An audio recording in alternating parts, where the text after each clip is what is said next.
Hello, I am Deb Coviello, the Drop-In CEO, and as always, I want to thank you for joining us for another episode where week after week I speak to the most amazing leaders who share their insights and inspiration with you. And I do this, we have this podcast because I sincerely care about the C-suite leader, and I want to partner with you to make sure that you can navigate your challenges and opportunities with confidence. And it is my pleasure this week to introduce Shawn Galloway, who is the CEO of the global consultancy Proact Safety. And with over 20 years of experience in safety systems, strategy, culture, leadership, and employee engagement, he is a trusted advisor, keynote speaker, and expert witness. He's the author of several best-selling books and has multiple regular columns in leading magazines with over 400 published articles. And he also hosts the podcast Safety Culture Experience. And I'm going to restate that. Liz, I'm going to just reread part of his bio now. And it is my pleasure to introduce Shawn Galloway, who is the CEO of the global consultancy Proact Safety. And with over 20 years of experience in safety systems strategy, culture, leadership, and employee engagement, he is a trusted advisor, keynote speaker, and expert witness. He is the author of several best-selling books and has multiple regular columns in leading magazines with over 400 published articles. He hosts the podcast Safety Culture Experience. He is very accomplished. We're going to let him share his backstory. But Shawn, it is my pleasure to welcome you onto the show. Hello, Deb. Thank you for having me, and I've been looking forward to this conversation. Oh, yeah, so am I. Even though Shawn's background is in safety, and we're going to dig deep into this, my background is in quality, a close cousin to that work where we are constantly looking for ways to protect brands, protect consumers, can protect the people that are in our care when it's whether it's quality or safety. There's a lot of what we do that's very similar, but I can't wait to dig into the work that he does and bring his insights. But I am going to pass the mic back over to you, Shawn. And if you could just share a bit about yourself personally and professionally with my audience. Absolutely, Deb. My career started in the military, and after the Army and university, my first corporate career began in England, where I was only there for a short period of time before Fleur Daniel, now Fleur, recruited me to come back to the States and help them start up a specialty process engineering called photogrammetry. Now it's primarily laser scanner mapping.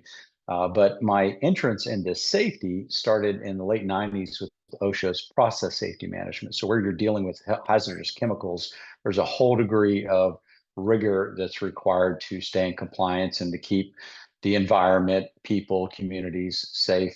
In '05, I was recruited to join the firm Proact Safety, became a partner in 2009, and became the single shareholder and CEO in 2021 when our founder retired. But I'll tell a quick little story. When I first got involved in what we do, as you've kind of outlined the strategy, culture, all of that, coming from a compliance background, military, and then process safety, I was used to, well, we have to do these things. The laws say we have to do this, or if somebody says left face, we all turn left. It's just what's expected. My very first project was about a 40,000 person organization headquartered in California, and the leader cared a lot about safety. And I thought when we're talking about this safety and safety culture and safety excellence, really, it's a matter of just getting people to care. It's pretty naive thinking, but if you just get people to care, the rest takes care of itself. And my thinking evolved quite drastically when the very first project we went on, Henry, the COO, who cared a lot about safety, 2 weeks after we began working with his firm to change their culture, he got up in the middle of the night and had to use a restroom. And his wife shared the story with the team who shared it with us.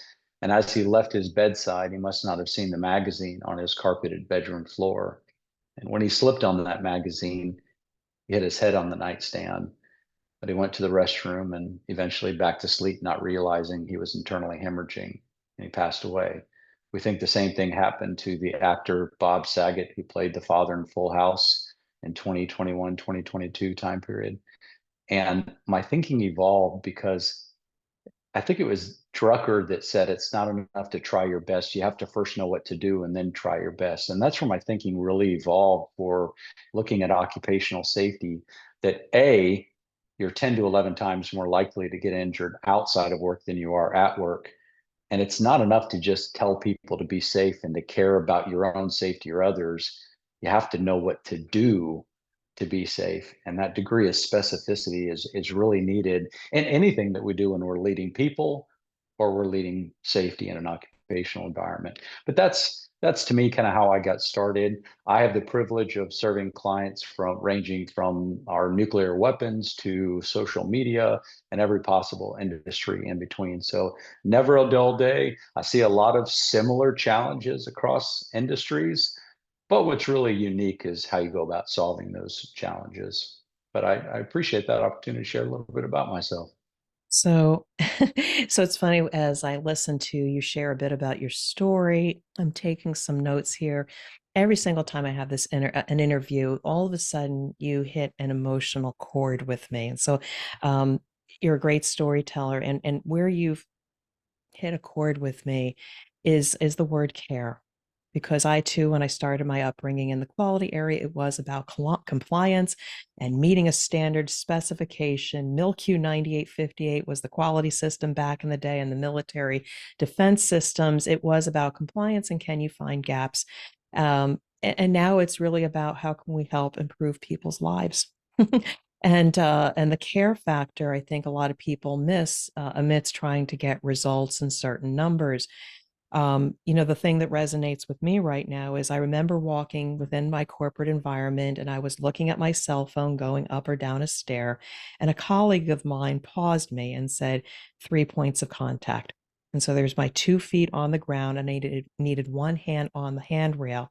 And thereafter, one, I don't do that anymore. I always have my hand on the handrail, and it's not just at work, but also at home where I'm multitasking. I've got my laptop, I've got a thing of laundry, and I'm going down the stairs. I think I could be superwoman. And it's like, no, I've said I can come back up for that second thing, hand on the rail, because people cared about my safety.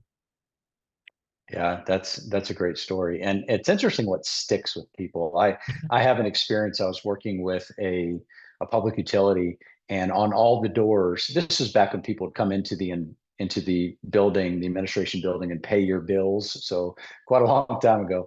But on all the restroom doors, they had a red plastic sign that says caution, please open door slowly. And on the first day that I was there, I noticed all the safety professionals running around removing these signs off the doors. So obviously I'm intrigued. What's going on? And it turns out somebody from the community near the kind of a little boardroom meeting area went over to use the restroom, and he wasn't looking where he was going, walking, and he put his hand out to push to open that door, cutting his hand on the edge of that safety sign. So quite ironic, terribly, that the safety sign ended up injuring somebody. But now today, 20 something years later, whenever I walk into any room or open into a restroom in some commercial building, I always open it slowly, all because of that one experience that happened a long time ago. And people do remember stories and pictures, not facts and figures, but it's that story of a colleague having the care that planted a little seed that all of a sudden grew a new habit over time. And that's a lot of the stuff that we work with, because the culture is the collective habits of an organization. So how can we change the way people do what they do and why they do what they do? And sometimes it starts with those stories or those unique experiences. But as I'm sure you've learned, the wrong story or the wrong experience can also take things in the wrong direction. Interesting. And then hence we have to get to the root cause of, well, why did they cut their hand? It's not about removing the signs. Again, it's behavior. Why were you rushing? All of that stuff, mind not on task. But we skipped over a few things. We're going to delve a lot into the work that you and your team do at Proact Safety. But you talked about you joined the organization, and then I have this little squiggle line, and then you ascended to the CEO when then CEO retired. What was that transition like for you? Because it could be a big thing or it could be like, I was ready for this. It was just a matter of time. It was a matter of time. I had the privilege of having two really good mentors in my professional career. One was at Fleur Daniel, and the other was Terry Mathis, the founder and retired now CEO of our firm. And he brought me in back in '05 and really saw how passionate I was smart about it at the time.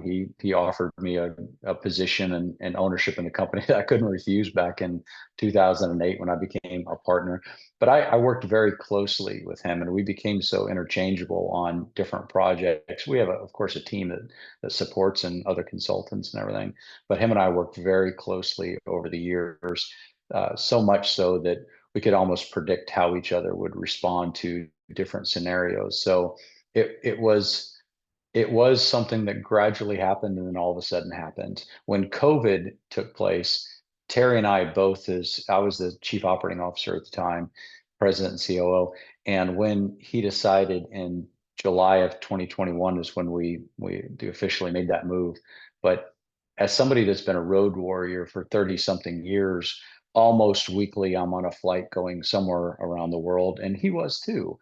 And he previously, before starting our firm, was the director of training at Coca-Cola. So coming out of the corporate environment and then, starting his firm. But when COVID happened, not flying anywhere for a year, he kind of decided that the time was up, and he really wanted to kind of to hang it up and fully Mm, retire. So it was something that I was already prepared for because I was already running the operations for the firm. I interface with almost all of our clients personally in some capacity. I wasn't managing as much of the overall P&L and looking at future investments. So that was an area I had to become a lot more familiar with. And fortunately, I have a really good team, and we have a lot of really good vendors and contractors and partners in different areas that support our firm. yeah. So it was something I was ready for, but it was also sad because he was such an amazing mentor. He's still alive, and he's retired in the Woodlands, Texas, which is just north of Houston from where I live. And I just talked to him the other day, so we still try to remain in contact. But I do miss having somebody that's that's very similar in thinking, but different in thinking because he has different life experiences that I could call on at any moment. And I wanted to remain respectful to not call on him, but let him know I still miss him and I wish I still had his counsel. Yeah. So it's a lovely story, and I can relate to that because I do talk to a lot of CEOs, and it can be lonely. And so I've been called the CEO whisperer, and I also now help CEOs when they just need somebody to talk to it through, mind meld, talk through things. They probably have everything they need with them. They either need assurance or an alternative perspective.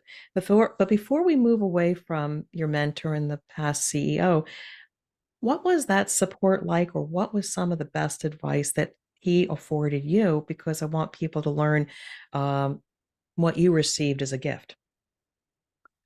The one that's probably a lot. He's an incredible thinker, an incredible strategist, and he's an excellent speaker and even entertainer. So I was able to learn by watching and a lot of things. But I'll say the one thing that always stuck out is he had the privilege of working directly and learning from Deming, and which I know you're familiar with, Hmm. a quality guru.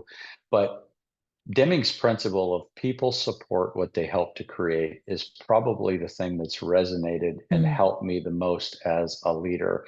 We all fall into the trap of wanting to do it ourselves. It's quicker, but when you can help people find a sense of ownership, it's there. Then you don't have to do a lot of what we were talking about earlier, the compliance, finding the gaps, pushing them into a direction. But that people support what they help to create has been something that it just makes a lot of sense and it sounds like common sense, but as you and I know, that doesn't mean it's common practice. That's one thing that not enough leaders do, is take the time to realize people don't naturally just resist change. They tend to resist forced change. And when you and mm, the force go away, so does the change. But if it's their change, if it's their ideas, if they can weigh in before you expect them to buy in, if they can play some sort of participative role in some capacity, then it's theirs. It's not the companies, it's not the safety guys, it's not the CEOs, mm. it's us, it's we. So Thank you. I want to shine a light a little bit now on the work you do at Proact Safety. Again, this is me getting to know you, and when we're done, I'm going to be looking through my Rolodex, seeing who I can maybe connect you with. When we think about the people or the industries you serve, could you just paint a picture? Are you industry agnostic, or is there a particular niche that you serve?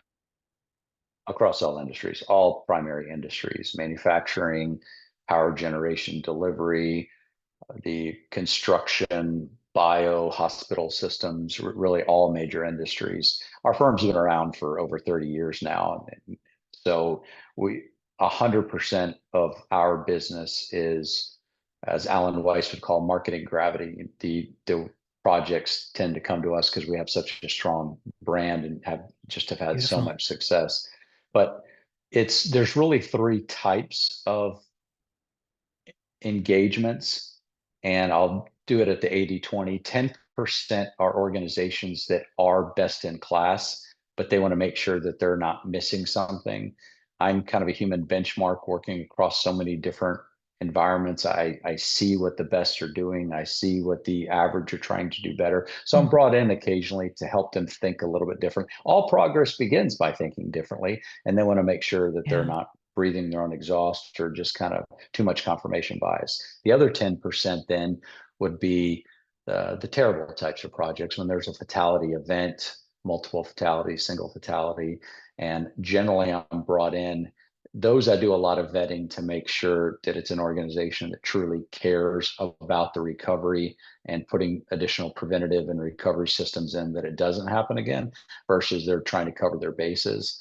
So both of those equal 20%. The 80% is organizations that are putting forth the right amount of energy and effort. They're just not getting the results they want, or perhaps it's plateaued over a period of time. And as we know, doing more of the same, expecting different results is the definition of insanity.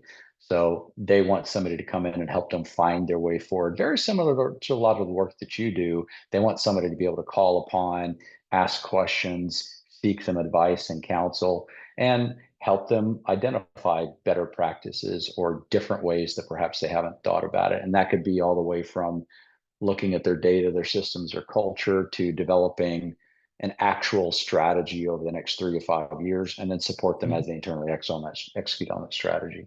It's very similar. And I'm really glad you painted it that way because I also talk about how I'm engaged with companies and I have like a crisis scale. And five is for me, they've lost business, losing customers and losing employees, loss of sales. And so it's not just firefighting, the P&L is totally eroding. And I find that it's because they've waited too long to ask for help. They may have had the warning signs, but just didn't listen or they threw the dice. Chaos is firefighting, which could be a little bit of your 80%. Like they're okay, but they're exerting a lot of energy and they want to get out of that hamster wheel. But I really much like probably the ones that are that top 10% that are already in a place of control. They're okay, they've got a good record, but they are starting to maybe feel uncomfortable and like what's next because I want to be prepared, I want to mitigate any risk, maybe there's things I don't know about, so they're in a place of control, but they want to be able to say what else should I be doing now before maybe I start firefighting again, whether it's the people, maybe the systems are antiquated, what have you, maybe there's inefficiencies, maybe just another set of eyes to go through and audit. So I see a lot of synergies between what we do. um, so my next question here, though, is crisis. I do want to go after crisis. So when a company calls you in for crisis, why did they wait so long? How did they get to that point? Because I want leaders to understand that mindset or situation to not be the next one that winds up in the papers. What are the warning signs? What should they be looking for to prevent some of the people to be in a place of crisis? I wonder if you find this as well, Deb. When you find yourself in a crisis, and for me, it's an environmental incident, it's a process incident, it's an explosion, a fatality, an airline crash, Yeah. unfortunately, is making the news today. Either the indicators were there and they did not know what to look for. They're perhaps, to be polite, I'll say immature in how they're looking at things, or the indicators are there and they weren't giving them the attention that were due. And So what I try to do is I try to keep my ear to the ground. I try to keep my finger on the pulse, whatever example we want to use of where things are going to try to be as predictive as possible. And I tend to look for patterns. And I noticed in the middle of COVID some very concerning patterns that not only were affecting safety performance, but were affecting quality, cost, schedule, delivery, operations, et cetera. And I wrote about this, and I've given several talks on this that I call the 10 things that keep me up at night. And I'll just rattle off a few of these though. But after COVID, and I know you have a manufacturing background, manufacturing and in America was hit the hardest from an attrition standpoint. They were losing people left and right. You had 60% of the population now had less than 2 years in their role or 2 years in their job. So as a result of that, you had so much inexperience. You had new people training new people. You have less oversight from supervision or from professionals, quality, safety, production superintendents, whatever it might be. And then you have, as a result of that, you have a loss of operational knowledge, which safety, quality, all that builds into it. And a byproduct, and I'm just naming these as some of these things that I'm seeing so many opportunities to address so much evidence, is you get normalization of deviance. That term, for those unfamiliar, came after the Challenger incident, where deviating from the norm becomes the norm and becomes normalized by others that are experienced or leaders. And you'll see that in deviations from a policy or procedure, that that's just the way we do it now, or very evident in housekeeping issues in manufacturing or in a work environment where the supervisor used to stop and pick up that piece of scrap, or even the plant manager now walks by it, doesn't say anything. You have the suicide rate's been going up in America. So mental health has become, and psychological safety has become a really important topic that countries like Australia was the first one to mandate systems around psychological safety in 2019. The UAE health system became the first to actually get certified by ISO 45003 psychological safety system. So you have all of these things that are happening. And Deb, when I look at things starting to go in the wrong direction before the crisis, you start seeing like incidents go up, you start seeing defects go up, you start seeing overtime or people calling in. Usually that's, to me, I look at it as you've had some changes in one or maybe all three areas. The players have changed, and that could be change in supervision, rotation of management, new employees that are out there.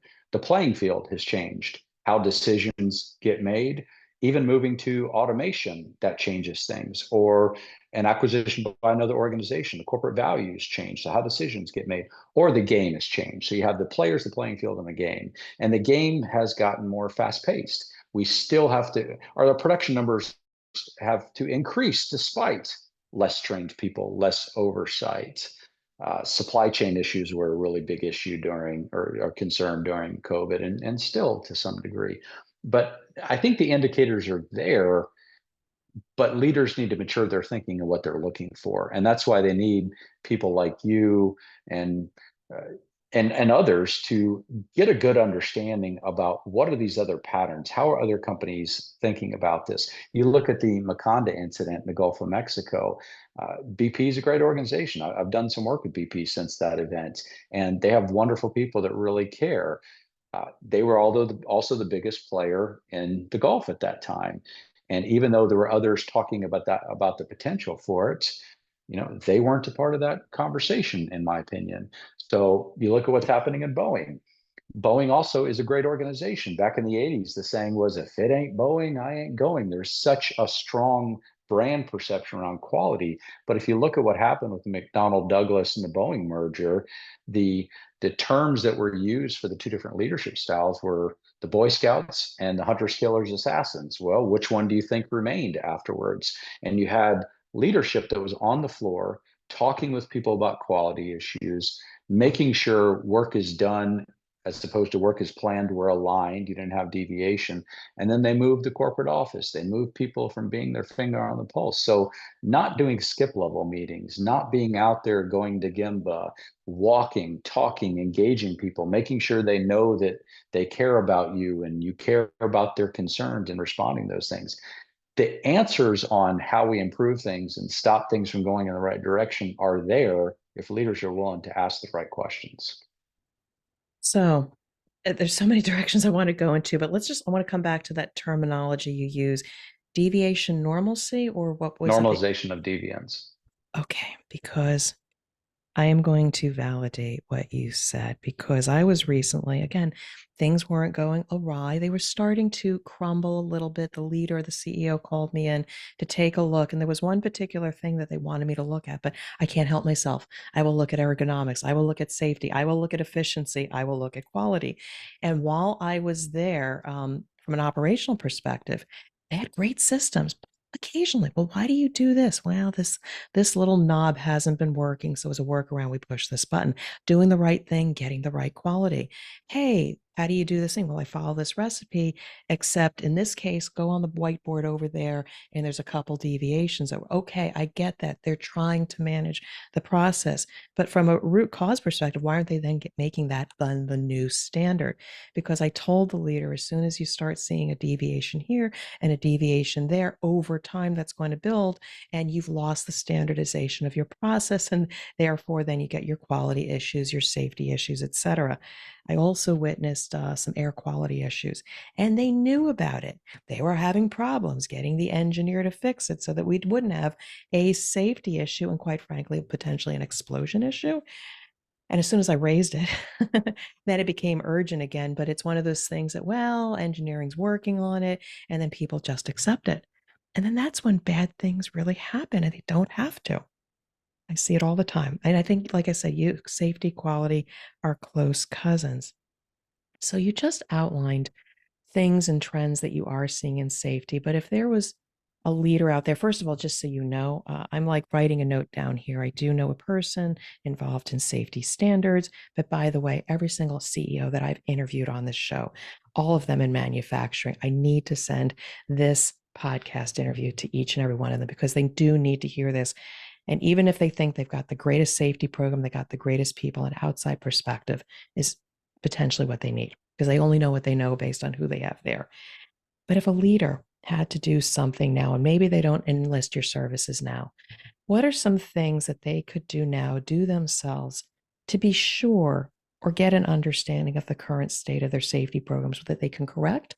Or maybe they might say, I do need an external view. So I would answer that with vision and work as done compared to work as planned. So vision, let's start with that. So everybody wants no injuries. Everybody wants zero incidents. Everybody wants an environment, a project, a plant, whatever it might be, that produces no injuries every single year. The problem is how we've defined success has actually created risk taking unintentionally in organizations. We safety professionals have fed into that. We've defined success and safety as the absence of injuries. And the perception that gets created with that belief is if safety means not getting hurt, then anything that I do that doesn't get me hurt must be safe. It's flawed logic. Safety is knowing the risks, knowing what precautions to take to control those risks, and regularly taking those precautions. Excellence then is four things. It's the ability to get and repeat great results. So going years without any injury, that's great. But you could also do that unintentionally. I've seen companies hit no injuries at the end of the year accidentally. So it's got to be collective intentionality versus luck, and especially versus suppressing reporting, because that's another way to achieve no injuries. Unethical and illegal, don't do that.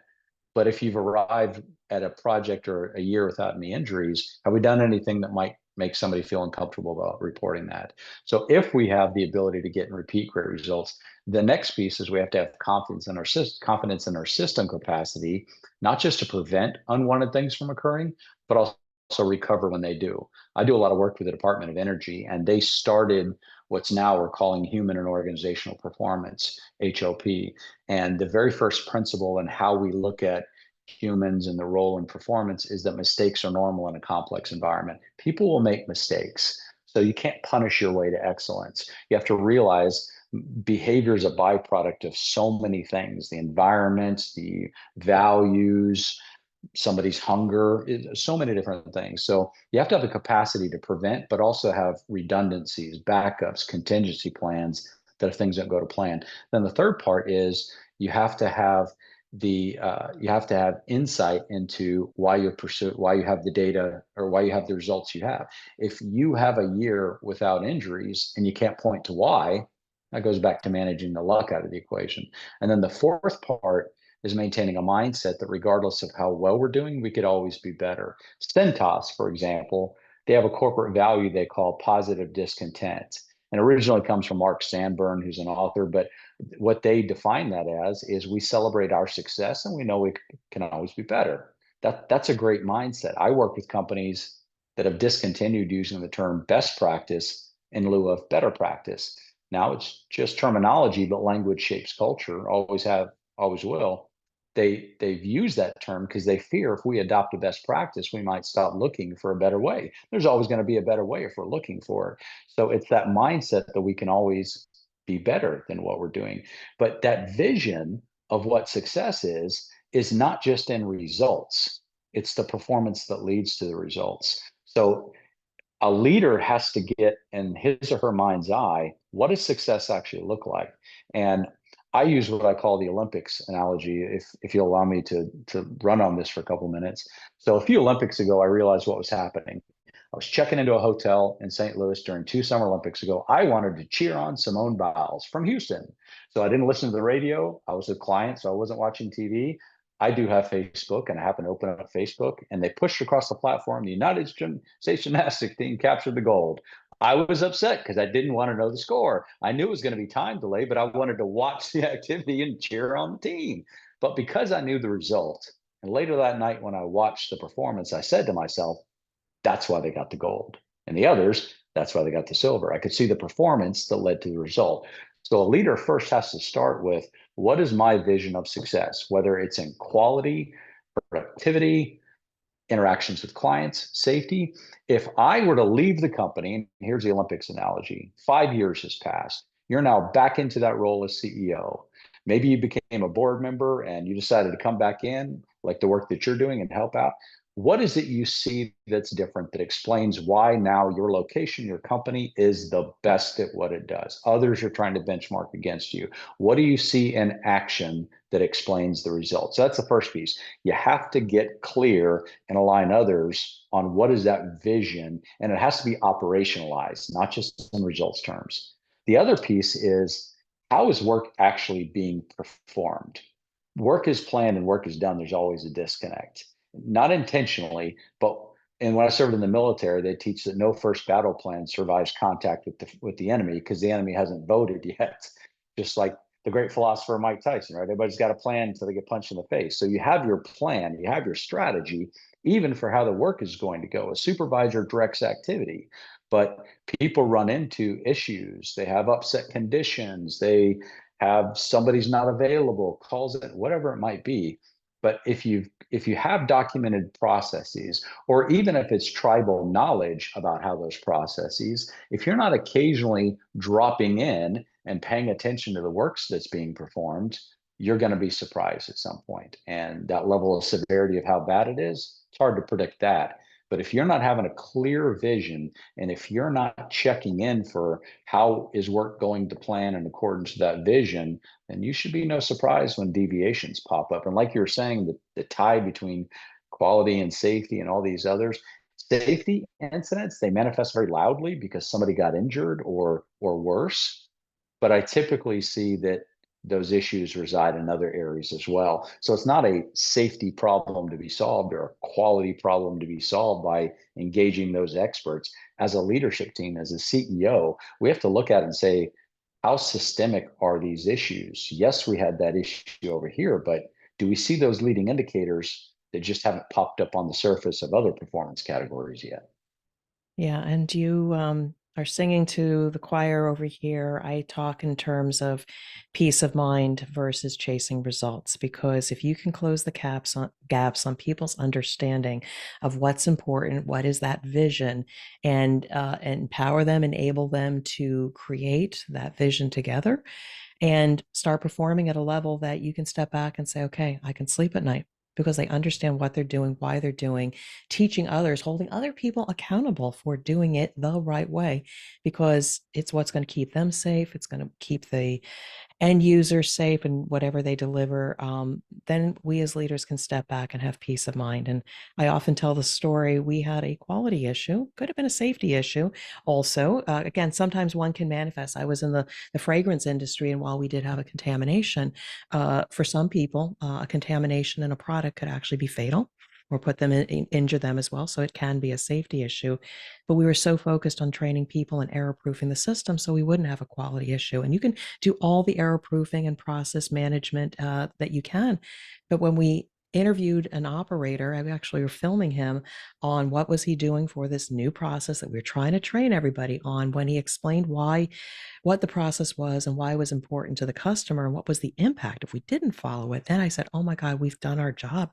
They understand exactly what's important, and I can probably sleep at night that I'm not going to have that quality defect again. But I will also say trust and verify, because over time things change. And you have to stand in place and watch the activity, not just follow it A to Z. You watch the activity happen over shifts, etc. You can be the eyes and ears for that CEO and say, I'm starting to see some deviations here. It's very powerful, the work that you can do. Impactful story. I want people to connect with you, and I want to give you the opportunity to have the floor one last time to make a pitch, a plea, or show people how much you care, to have them care about their organization, make sure people get home safe at night. Any last thoughts that you want to share with my audience before we bring it to a close? I think a lot of this has to do with getting to know your people and getting to make sure that they know that you care about them. I just finished writing my latest book that will get published in a couple at the end of next month, actually. It's called Shared Ownership. And then there I talked about the relationships that are critical. And just for the sake of this conversation, you have to have a relationship with the people above you. And even if you're the CEO, likely the board, likely investors, you have to have a relationship with people below you. You have to have a relationship with your peers. And if you're not establishing those relationships, then people aren't going to think that you care enough about them, and they're not going to give their best at work. And if you think about the most important thing to most people, it's their family. And of your direct reports, sometimes I'll do this as a thought exercise. I'll get them to, I'll share that with them, who are the most important people. And I'll ask them to think about three direct reports, picture their faces, think of their names. I'll challenge them not to respond in any way, but can you name the family members of those three people? And if you can, maybe you've created the impression within them you care enough about them to know who's important. If you can't, unintentionally, you might have created the perception you don't care enough about them to know who's important. So a lot of this has to do with relationships. And if you really want to tap into employee engagement, if you really want to tap into the best of your people, you have to invest in those relationships. And it's very hard at the CEO level, but it is possible with your direct reports, and it is possible for holding them accountable, for cascading that down throughout the organization. When I've researched, and even in my own experiences, the most successful military campaigns, or if I look at the most successful organizations, I find they have really three things in common: alignment, autonomy, and accountability. Now, in the military, it's we're all aligned with the commander's intent, why we're going on this mission, why we're exercising this option. But it's also being aligned with what the vision is, what the values are, the mission, why we exist, the value we create for our consumers, for others. But it's also then having the autonomy to make the battlefield decisions, to have the capacity for a supervisor to call out and exercise stop work authority, or whatever it might be. But then it's also accountability. And accountability isn't just negative. It's, hey, Deb, because you did these things, this is why we accomplished this major win. That was fantastic. Thank you so much. That's just as much as accountability conversation than, hey, we're not where we thought we'd be halfway into the month. What's going on? How can I help you do things differently? So I would leave this with, look at how can you increase the capacity within your organization to ensure alignment, autonomy, and accountability. And on that note, and those are amazing insights, you have been a fantastic guest. I am so grateful that I was introduced to you to bring your insights to my audience. And I'm already thinking of dozens of people I need to introduce to you as well as your organization. So I just want to say thank you so much for dropping in, and I wish you well and your organization continued success. Thank you, Deb, for having me.